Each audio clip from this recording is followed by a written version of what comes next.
Assalamualaikum warahmatullahi wabarakatuh.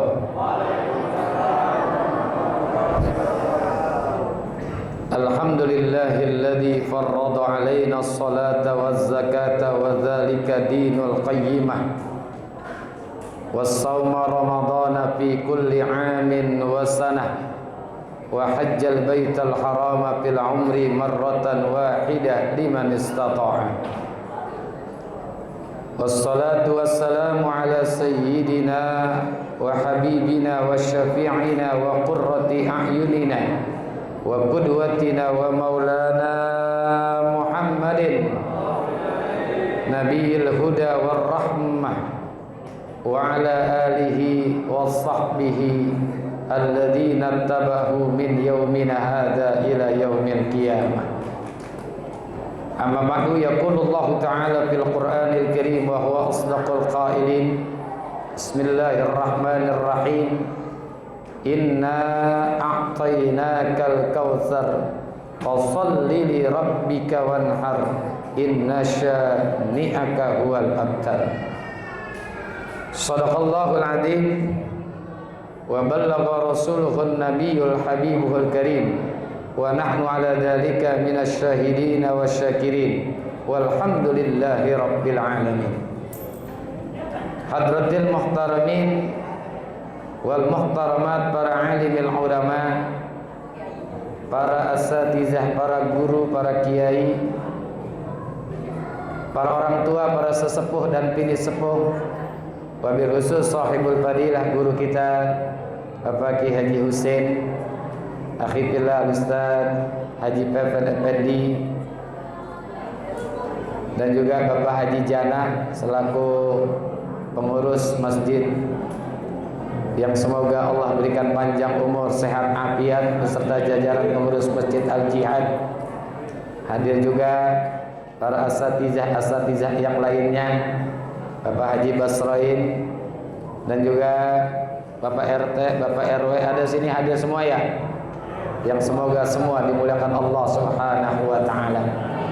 Segenap panitia yang semoga Allah muliakan, bapak-bapak, ibu-ibu, hadirin hadirat yang semoga kita dimuliakan Allah Subhanahu wa taala. Alhamdulillah, malam hari ini Allah masih memberikan kita karunia nikmat iman, Islam, hidayah, taufik, sehat, afiat, sehingga bisa hadir di Masjid Al-Jihad untuk memperingati Isra dan Mi'raj Nabi kita Muhammad sallallahu alaihi wasallam. Semoga hadirnya kita di tempat ini mendapatkan cucuran rahmat dari Allah, dan tidak keluar kita dari majlis ini kecuali mendapatkan ilmu dan ampunan. Amin ya rabbal. Bapak Ibu jamaah yang saya hormati dan saya muliakan, ada kebesaran-kebesaran Allah di tengah-tengah kehidupan kita. Dan itu bukan hanya ada, tapi banyak.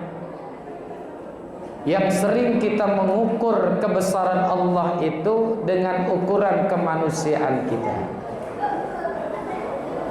Orang suka bilang begini, Bu, kayaknya gua kagak bisa, kayaknya gua nggak mampu. Di saat dia bicara seperti itu, karena mengukurnya dengan ukuran kemanusiaannya. Tapi jangan lupa, ada yang maha kuasa. Sesuatu bagi kita tidak mungkin, tapi bagi Allah sangat mungkin. Dulu waktu masih kecil kita belajar kitab yang ditulis oleh Habib Utsman. Kitabnya itu adalah Sifat 20. Di situ kita apalin tuh wujud, idam, baqa, mukhalafatul lil hawadisi, qiyamuhu, wahdaniyah, kudrah. Ada kudrat dan iradah Allah.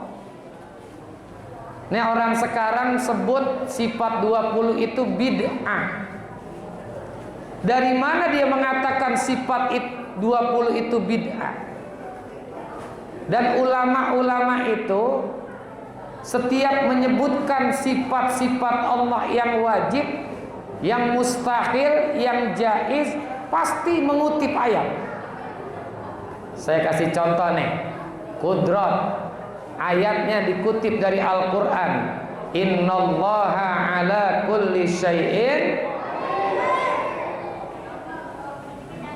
Kalau ada kutipan ayat dan ayat itu kan bersumber dari Al-Quran, dari mana dia katakan sifat 20 itu bid'ah?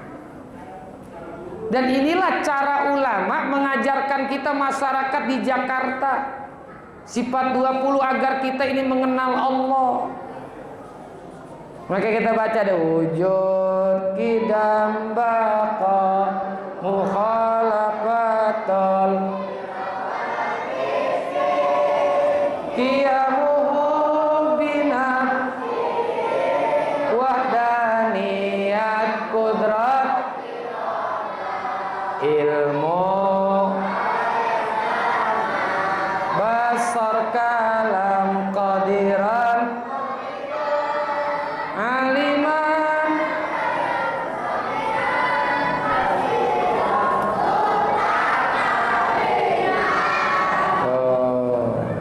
Kenapa kita mesti mengenal Allah? Nih jawabannya ada 3. Yang pertama, kata ulama, kita mesti mengenal Allah agar di dalam kita melakukan ibadah, ibadah kita itu diterima oleh Allah. Orang soleh bilang, la tasihhul ibadatu illa bima'rifatil ma'bud. Tidak akan sah ibadah itu kecuali harus mengenal siapa yang kita sembah. Kalau kita menyembah Allah tapi kita tidak kenal siapa Allah, maka ibadah kita tidak diterima oleh Allah. Makanya kita kenal nanti ada sifat yang wajib, sifat yang mustahil, sifat yang jaiz, ada sifat nafsiyah, ada sifat salbiyah, ada sifat ma'ani, ada sifat ma'nawiyah. Ini yang pertama nih. Jawaban kenapa kita mesti mengenal Allah, agar kita di dalam melakukan ibadah, ibadah kita diterima oleh Allah. Yang kedua, kita mesti mengenal Allah agar di dalam hidup kita jangan putus asa. Orang yang beriman itu hidupnya harus optimis, tidak boleh putus asa. Al-Quran nyatakan wala tai'asu mir rauhillah. Janganlah kamu putus asa dari rahmat. Orang yang beriman hidupnya harus optimis. Karena tadi saya katakan ada kebesaran-kebesaran Allah. Bagi kita tidak mampu, tapi bagi Allah sangat mampu. Bagi kita tidak mungkin, tapi bagi Allah sangat mungkin. Ada riwayat di dalam Al-Quran, 12 kabilah Bani Israel itu minta kepada Nabi Musa. Apa yang diminta oleh 12 kabilah Bani Israel? Ke-12 kabilah Bani Israel itu minta kepada Nabi Musa air. Saat itu yang dipegang oleh Nabi Musa tongkat, di hadapannya ada batu. Kalau yang dipegang oleh Nabi Musa pacul, insya Allah masih dekat. Tapi ini yang dipegang oleh Nabi Musa tongkat, di hadapannya ada batu. Tapi turun kebesaran Allah. Wadrib bi'asokal hajar fanfajarat min husnata asrata aina fa'alima kullu unasin mashrabahum. Pukullah dengan tongkat itu akan batu tersebut, maka terpancarlah 12 mata air sesuai dengan 12 kabilah yang minta air. Ini kenapa bisa terjadi? Terjadinya karena kebesaran Allah. Maka dari riwayat ini jangan suka ngomong ucapan yang sering kita dengar, ucapan boro-boro. Bu, paham boro-boro, Bu? Bu, paham boro-boro? Kalau kagak paham saya bikin dalam contoh kalimat nih. Pak, Bu, Mas, Mbak, Bang, Pok, nggak ada kepikiran pergi haji apa? Boro. Jangan suka bilang boro-boro. Apa yang kita ucapkan? Insya. Karena wa masya Allahu kan wa in lam yasha lam yakun. Apa-apa yang Allah kehendaki pasti terjadi, dan apa-apa yang Allah tidak kehendaki tidak akan terjadi. Makanya kita mesti mengenal Allah agar hidup optimis. Yang ketiga, kita mesti mengenal Allah agar kita jangan suudzon kepada Allah. Kita mesti husnuzon. Makanya ulama bilang man arafallaha azzala tuhma wa qala kullu fi'lihi bil hikmah. Siapa saja orang yang sudah mengenal Allah akan hilang suudzonnya kepada Allah, dan dia mengatakan apapun yang Allah lakukan pasti di dalamnya ada hikmah. Nih orang suka suudzon. Saya kasih contoh dalam urusan rezeki. Kita ini rame-rame kalau minta urusan rezeki kan nggak pernah sedikit. Doa kita panjang. Allahumma inna nas'aluka rizqan halalan thayyiban mubarakan wasi'an kasira. Ya Allah, berikan aku rezeki yang halal, yang berkah, yang thayyib, yang luas, yang banyak. Begitu juga setiap sholat duha kita baca doa. Allahumma in kana rizqi fis samai fa anzilhu wa in kana fil ardi fa akhrijhu wa in kana mu'siran fa yassirhu wa in kana ba'idan fa qaribhu wa in kana qalilan fa kasirhu. Ya Allah, kalau rezekiku masih ada di langit turunin, kalau masih ada di bumi keluarin, kalau jauh deketin, kalau susah, kalau sedikit. Ternyata hidup masih susah, ternyata hidup masih miskin. Sampai ada orang yang kecapean doa suka komentar, gue jadi bingung sama Tuhan. Tuhan maunya apa sih sama gue? Katanya ud'uuni astajib lakum, berdoalah kepadaku pasti akan aku ijabah. Ini saya sudah berdoa tapi belum diijabah oleh Allah. Saya minta kaya, nggak pernah kaya. Di sini kita jangan merasa lebih tahu dari yang maha tahu. Allah itu lebih tahu kepada siapa rezeki itu diberikan dan kapan diberikannya. Allah lebih tahu. Mohon maaf nih, mungkin Allah itu lebih tahu kalau kita dijadiin orang kaya. Jam-jam gini nggak ada di masjid ini, betul Bu?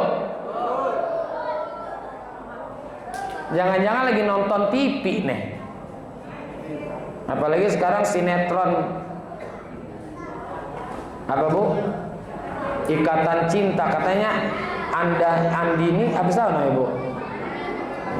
Katanya mau melahirkan, betul Bu ya?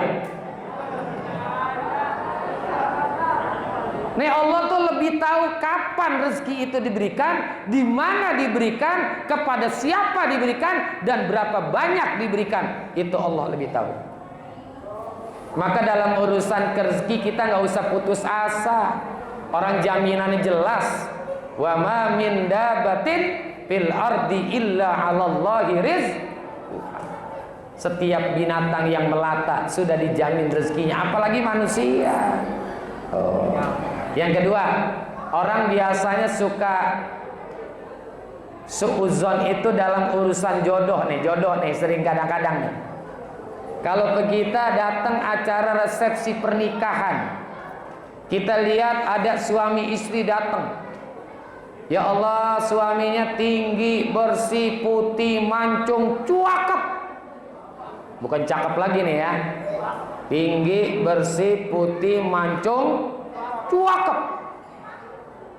Kita lihat suaminya, pendek, hitam, keriting, pesek, kakinya megar.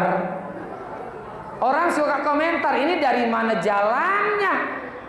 Oh, jangan kita suuzon. Atau sebaliknya kita lihat ada orang datang kondangan, suaminya ganteng, cakep, tinggi, bersih, mancung. Kita lihat istrinya pendek, lebar, badan lebar. Kalau tanah lebar mending kita ukur aja pergi umroh kita. Orang suka komentar, ini lelaki waktu ngelancong mabok kali ya. Jangan suuzon dengan jodoh. Karena urusan jodoh itu tidak ada campur tangan manusia. Kalau kita perhatikan Al-Quran, kalau Allah menggunakan kata kholaqa itu udah di luar kuasa manusia. Tidak ada di dalamnya kuasa manusia. Walladzi khalaqal mauta wal hayata liyabluwakum ayyukum. Ini hidup mati kita nggak tahu kapan kita hidup, di mana kita hidup, kapan kita mati, di mana kita mati. Semua orang nggak ada yang tahu. Karena Allah menggunakan kata kholaqa, termasuk jodoh. Jodoh kita ini sudah diatur oleh Allah. Ada orang pacarannya sama siapa, nikahnya sama siapa. Ini bisa jadi nih suami ibu yang sekarang belum tentu pacar ibu yang dulu. Istri kita yang sekarang Pak belum tentu pacar kita yang dulu, betul nggak? Ini jodoh urusan Allah. Yang ketiga, orang suka suuzon dalam urusan mati. Kita kadang-kadang suka kaget kalau kita mendengar berita ada orang sehat, seger buger, dikabarin meninggal. Kaget apa enggak? Kita suka komentar, lah kan kagak sakit tuh orang. Tadi masih hadir Isra Mi'raj di Masjid Al-Jihad, mana bawa berkat sampai 3. Awas yang bawa berkat 3 loh ya, awas. Sementara orang yang udah sakitnya lama, komentar kita enteng. Emang udah lama. Padahal yang namanya mati itu nggak perlu sehat, nggak perlu sakit, muda, tua, semua bakal mati. Itu aturan Allah. Orang-orang yang suuzon itu hanyalah orang-orang kafir, Bapak Ibu. Nih saya kasih contoh dalam Al-Quran. Innallaha la yastahi ayyadriba masalan ma ba'udatan fama fawqaha fa ammal ladina amanu fa ya'lamuna annahu al-haqqu min rabbihim wa ammal ladina kafaru fa yaquluna maza aradallahu bihadza masala yudillu bihi katsira wa yahdi bihi katsira wa ma yudillu bihi illal fasiqin. Ini kesimpulan ayat ini, orang-orang yang beriman itu ketika Allah menciptakan satu binatang sekecil apapun, contoh nyamuk, lalat, mereka mengatakan itu betul datangnya dari Allah, pasti ada hikmahnya. Sementara orang-orang kafir, apa yang dikatakan? Maza aradallahu bihadza masalah. Allah inginnya apa sih? Pakai bikin segala lalat, menciptakan segala nyamuk, emang ada manfaatnya? Padahal yang Allah ciptakan itu nggak ada yang sia-sia. Ma khalaqta hadza batila. Nih dalam contoh kasus lalat nih ya, lalat. Lalat itu ada satu hadis yang menyebutkan apabila minuman kamu kejatuhan lalat, jangan kamu langsung buang itu lalat, tapi ditekan dulu seluruh badannya. Kamu buang dan kamu minum, akan hilang segala racun-racun yang ada di situ. Kenapa? Karena pada sayap lalat itu sebelah kanannya racun, sebelah kirinya penawar. Maka disuruh oleh Nabi celup terlebih dahulu, baru buang, minum, nggak apa-apa. Dan ini pun lalatnya satu. Kalau lalatnya ada 20, buang semua. Ini orang-orang yang suudzon hanya mereka. Kita harus husnuzon kepada Allah. Nah, termasuk juga Isra Mi'raj ini kan kebesaran Allah. Otak kita terlalu kecil untuk memikirkan peristiwa Isra Mi'raj. Karena Isra Mi'raj ini kan peristiwa fenomenal. Kenapa dikatakan fenomenal? Karena peristiwa Isra dan Mi'raj tidak pernah terjadi sebelumnya dan pasti dan diyakini tidak akan terjadi lagi setelahnya. Itulah yang disebut peristiwa fenomenal. Ini otak kita nggak bakalan kuat mikirin Isra dan Mi'raj. Nggak bisa diukur dengan akal. Makanya orang-orang kafir Quraisy, contohnya Abu Jahal, Abu Lahab, mereka tidak percaya Isra dan Mi'raj karena mengukur Isra dan Mi'raj ukurannya ukuran akal. Bahkan kata Abu Jahal, saya nih dari Masjidil Haram sampai Masjidil Aqsa itu perjalanan membutuhkan waktu masirata arba'ina yauman wa lailah, membutuhkan waktu 40 hari 40 malam. Mana mungkin Muhammad melakukan perjalanan yang begitu cepat sampai di Mekah sebelum subuh. Makanya dia nggak percaya karena ngukur akal. Maka bagi orang-orang yang paham tentang bahasa Arab, nggak sulit kita memahami dan mempercayai peristiwa Isra Mi'raj. Karena di depan ayatnya sudah ada kata subhanalladzi asra. Tuh di depan udah subhana. Kalau sudah kata subhana, ini udah di luar kemampuan akal manusia. Di dalam surah Yasin nih kita hafal nih. Innama amruhu idza arada syai'a ayyaqula lahu. Ayat berikutnya apa? Fasubhanalladzi biyadihi malakutu kulli syai'in. Ini kun fayakun nggak bisa diukur dengan akal. Maka ayat berikutnya fasubhanalladzi biyadihi malakutu kulli syai'in wa ilaihi tur.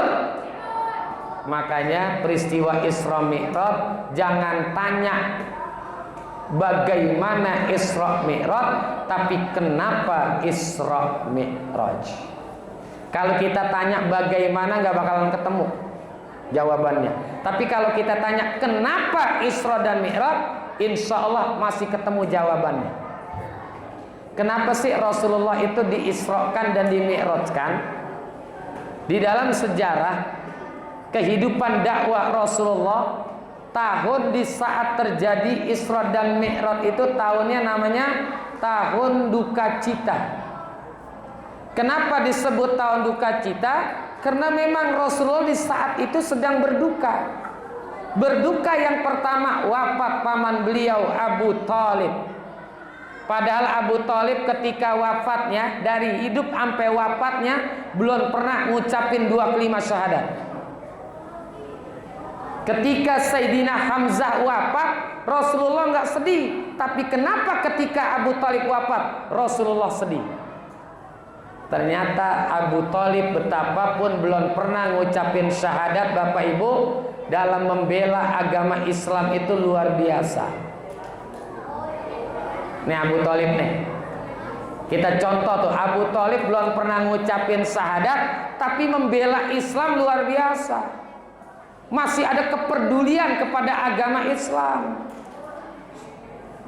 Nih kadang-kadang mohon maaf nih sekarang nih, orang Islam setiap hari ngucapin syahadat tapi ribut kagak berhenti-berhenti. Bener ya? Yang satu kunut, yang satu kagak kunut, ribut. Padahal dua-duanya baca syahadat. Yang satu kunut, yang satu nggak kunut, ribut. Padahal dua-duanya baca syahadat. Besok taraweh nih ada lagi nih. Yang satu 11, yang satu 20, ribut lagi. Kata yang 20 rakaat, 11 rakaat bid'ah, neraka. Kata yang 11, 20 rakaat bid'ah, neraka. Kata tukang ojek, bagus gua kagak terawih. Lah mendingan jangan terawih kalau dua-duanya neraka, betul nggak? Padahal yang 11 rakaat silakan, yang 20 rakaat juga silakan. Ada tanya, Ustadz, saya nih puasa, cuman terawih saya 20 sama 3, jadi 23 rakaat, bagus apa kagak? Bagus. Ada yang datang lagi, Ustadz, alhamdulillah saya puasa, cuman terawih saya 11, boleh apa kagak? Boleh. Ustadz, alhamdulillah saya puasa, cuman kerja saya jauh, pulangnya malam, saya kagak terawih, kecapean, boleh apa kagak? Boleh. Terakhir ada yang datang, Ustadz, alhamdulillah saya terawih, cuman kagak puasa, boleh apa kagak? Bodoh amat. Terawih kagak puasa. Kayak orang pakai baju, pakai jas, pakai dasi, tapi nggak pakai celana. Dah jangan ribut. Makanya Nabi bilang, kun kal yadain, wala takun kal uzunain. Jadilah kamu seperti dua belah tangan, jangan jadi seperti dua belah telinga. Artinya orang Islam ini kayak dua tangan kompak. Tangan kanan gatal, tangan kiri garuk. Tangan kanan gatal, tangan kiri yang garuk. Atau sebaliknya, tangan kiri gatal, tangan kanan yang garuk. Dua-duanya gatal, main garuk-garukan. Dan dua tangan kita ini nggak pernah iri. Yang main enak-enak nih tangan kanan, minum tangan kanan, nyomot makanan tangan kanan, nyuap makanan tangan, ampasnya kiri. Tapi kiri bilang, gua nggak apa-apa dah, bagian yang kagak ngenakin tak juga dapat enaknya. Ternyata betul. Bapak, kita beli jam 2 juta, makanya di tangan mana? Ibu beli gang keroncong 10 gram, makanya di mana? Inilah kehidupan. Nggak selamanya ada di atas, nanti juga ada di bawah. Nggak selamanya ada di bawah, nanti juga ada di atas. Hari ini RW, hari ini RT, nanti jadi rakyat biasa. Hari ini rakyat, nanti juga jadi RW, bisa juga jadi RT. Tuh makanya orang Islam mesti kompak.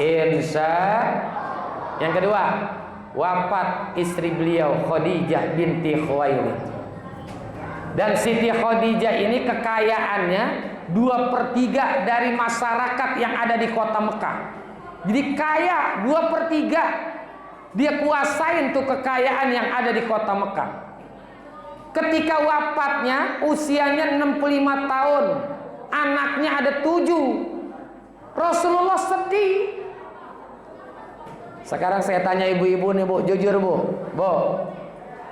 Perempuan umur 65 tahun, anaknya ada 7, masih sekel apa udah peot? Masih sekel udah peot? Udah peot. Padahal kalau Rasulullah mau, perempuan yang lebih muda, yang lebih cakep banyak. Karena Rasulullah itu adalah manusia terganteng sedunia. Jangankan Rasulullahnya, ayahnya saja, Abdullah bin Abdul Muttalib. Ini ada di dalam satu kitab yang ditulis oleh Syekh Nawawi Al-Bantani. Kitabnya namanya Fathus Somad. Di dalam kitab Fathus Somad disebutkan oleh Syekh Nawawi Al-Bantani bahwa Abdullah bin Abdul Muttalib, ayah Rasulullah, diberikan gelar Misbahul Haram, lampunya Masjidil Haram. Kenapa dapat gelar Misbahul Haram? Karena ayah Rasulullah itu orangnya ganteng, cerdas. Akhlaknya cakep. Udah ganteng, cerdas. Enak gak ngeliat orang ganteng, cerdas? Ini udah jelek, tolol. Udah ganteng, cerdas. Itu ayah Rasulullah. Sampai apabila Abdullah bin Abdul Muttalib akan keluar dari rumah, di depan rumahnya itu sudah berkerumun perempuan, hanya sekedar ingin memandang wajahnya Abdullah bin Abdul Muttalib. Ini baru ayahnya, gimana Rasulullahnya? Tapi kenapa ketika Siti Khadijah wafat Rasulullah sedih? Sekarang saya tanya bapak-bapak nih, Pak, jujur ya Pak ya, kita punya istri kaya, udah gitu tua, mau mati lagi. Kebetulan kita punya pacar, masih gadis, ngajakin nikah. Tuh istri kita yang mau mati, kita sedih apa seneng Pak? Ibu diam. Saya nanya bapak-bapak, Pak, kita punya istri, udah tua, kaya, mau mati. Kebetulan kita punya pacar, masih muda, ngajakin nikah. Tuh istri kita yang tua mau mati, kita sedih apa senang, Pak? Takut bapak-bapaknya nih. Bu, kira-kira kalau ada istri meninggal, suaminya nangis apa kagak, Bu? Bu, nangis apa kagak suaminya, Bu? Enggak. Nangis, Bu, nangis. Suami menangis sebelah mata sambil berpikir siapa gantinya. Dah, nggak usah bahas itulah. Ini kenapa Rasulullah sedih? Ternyata Siti Khadijah itu adalah tipikal istri yang sholihah, yang menopang dakwah Rasulullah, dikorbankan harta, jiwa dan raganya untuk dakwah Rasulullah. Maka Rasulullah dihibur oleh Allah dengan Isra. Intinya apa sih Isra dan Mi'raj? Banyak. Salah satunya yang sering disampaikan oleh para mubalik, inti daripada Isra dan Mi'raj itu adalah Kenapa kita mesti sholat? Kenapa kita mesti melakukan sholat? Jawabannya adalah inna a'toinakal, sesungguhnya telah kami berikan kepadamu nikmat yang begitu sangat banyak. Nikmat yang Allah kasih kepada kita ini Bapak Ibu nggak kehitung. Wa in ta'uddu ni'matallah la tuhsuha. Kalau kalian ingin menghitung nikmat Allah, tidak akan bisa menghitungnya. Di dalam surah Ar-Rahman 31 kali diulang-ulang. Fabi ayyi ala, nikmat Tuhan kamu manakah yang kamu dustakan? Makanya kita wajib mensyukuri nikmat Allah. Nggak perlu kita membayar nikmat Allah, karena terlalu besar biaya untuk membayar nikmat Allah. Ini kita bisa menghirup udara, Allah kasih kita oksigen gratis. Kalau kita mesti membayar nikmat Allah, oksigennya saja itu sehari kita mesti membayar 750.000. Karena setiap 1 menit kita menghirup napas kita ini sebanyak 30 kali. Karena kita membutuhkan oksigen dalam sehari 15 kilo. Harganya 750.000. Kuat nggak kita bayar nikmat Allah setiap hari 750.000? Itu baru oksigen. Kuat? Kredit motor aja nunggak melulu. Belum lagi jantung, darah. Masya Allah, banyak nikmat Allah. Ternyata bayarnya gampang. Fasalli li rabbika, maka sholatlah. Maka kalau ada orang nggak sholat berarti dia kufur. Kufur apa? Kufur nikmat.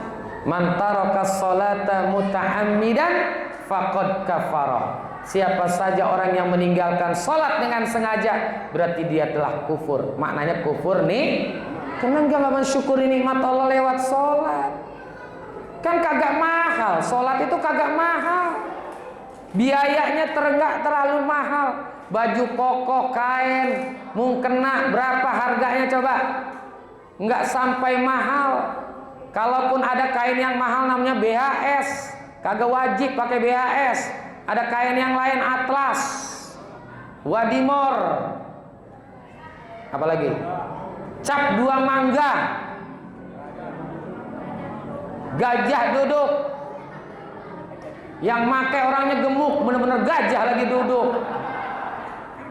Kalaupun ada orang yang tidak memiliki busana untuk melakukan sholat, masih tetap wajib melakukan sholat. Dengan cara apa? Ayyubi'a bira'sihi, memberikan isyarat dengan kepalanya. Kenapa memberikan isyarat dengan kepala? Karena sholatnya dalam keadaan tanpa busana. Makanya sholat tanpa busana tetap dibolehkan kalau memang dia tidak memiliki busana untuk menutup auratnya. Tapi ada syaratnya. Yang pertama syaratnya jangan ikut jamaah ke Masjid Al-Jihad. Dia lemparin batu Pak Haji Jana loh. Yang kedua cukup dengan isyarat tanpa pakai ruku, tanpa pakai sujud, duduknya iftiros. Karena sholat telanjang pakai ruku, pakai sujud serem. Benar? Tuh sholat itu biayanya murah, pasolli. Tapi li rabbika, harus karena Tuhanmu, harus karena Allah. Inna sholati wa nusuki wa mahyaya wa mamati lillah. Tuh di belakang ada lillah. Lillah di sini bukan untuk, tapi karena memang ibadah sholat kita dan juga ibadah-ibadah yang lainnya bukan untuk Allah, tapi untuk kita sendiri. Namun harus karena Allah. Dan kemudian apa lagi? Wanhar, berkorban. Mau berkorban untuk Allah. Korban tenaga, korban waktu, korban harta. Nih Masjid Al-Jihad lagi direnovasi. Kita korbankan harta kita untuk pembangunan rumah Allah. Termasuk juga korban tenaga. Kita hadir ke majelis karena tidak mungkin ibadah kita akan diterima tanpa adanya ilmu. Jadi pasolli li rabbika wanhar, itu untuk membayar nikmat Allah. Terakhir nih. Bu, Pak, Bu, Pak, kenal sama monyet apa kagak? Kenal di mana lo? Tahu monyet kan? Monyet makan, minum. Monyet makan nggak? Minum, tidur, kawin, punya anak, sholat apa kagak? Manusia makan, minum, kawin, punya anak, sholat apa kagak? Tuh, jadi yang membedakan manusia dengan monyet itu adalah karena monyet makan, monyet minum, monyet tidur, monyet kawin, monyet punya anak. Manusia juga sama, cuman bedanya sholat. Maka kalau ada istri punya suami kagak sholat, saya ulangin biar tegas nih. Ada istri punya suami kagak sholat, mau berangkat kerja, istrinya bikinin kopi buat suami yang kagak sholat, itu sama juga menyediakan kopi buat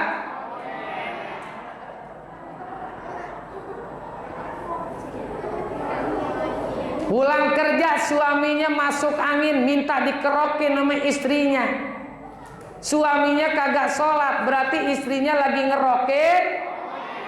Gua baru lihat monyet dikerokin. Ada suami istrinya kagak sholat, ada suami istrinya kagak sholat, tiap malam tidur berdua, dikekepin. Berarti itu suami tiap malam ngekepin. Ustadz, kejem banget orang disamain sama monyet. Quran lebih menghinakan lagi. Quran itu lebih menghinakan lagi. Walaqad zara'na li jahannama katsiran minal jinni wal insi lahum qulubun la yafqahuna biha wa lahum a'yunun la yubsiruna biha wa lahum adhanun la yasma'una biha ulaika kal an'am bal hum, mereka seperti binatang, bahkan lebih sesat daripada binatang. Makanya kita wajib melakukan sholat. Jadi wa'mur ahlaka bis-shalah, perintahkan juga kepada keluarga untuk melakukan anak kita nih, suruh perintahkan sholat. Karena itulah yang membedakan manusia dengan binatang. Kita melakukan sholat, insya. Dah, barangkali ini saja.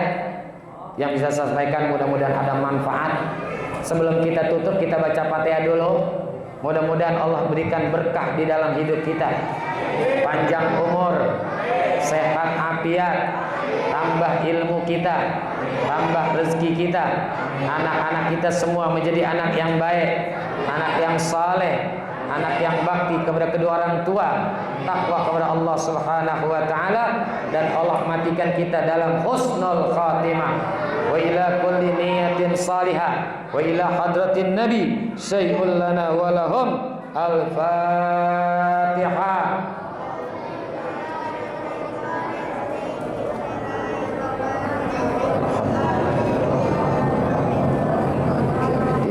Iyyaka na'budu wa iyyaka nasta'in ihdinas siratal mustaqim siratal ladzina an'amta 'alaihim ghairil maghdubi 'alaihim waladdallin.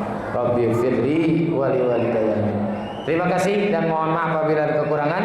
Hadallahu iyyakum ajmain wallahu muwaffiq ila aqwamit thoriq. Assalamualaikum warahmatullahi wabarakatuh.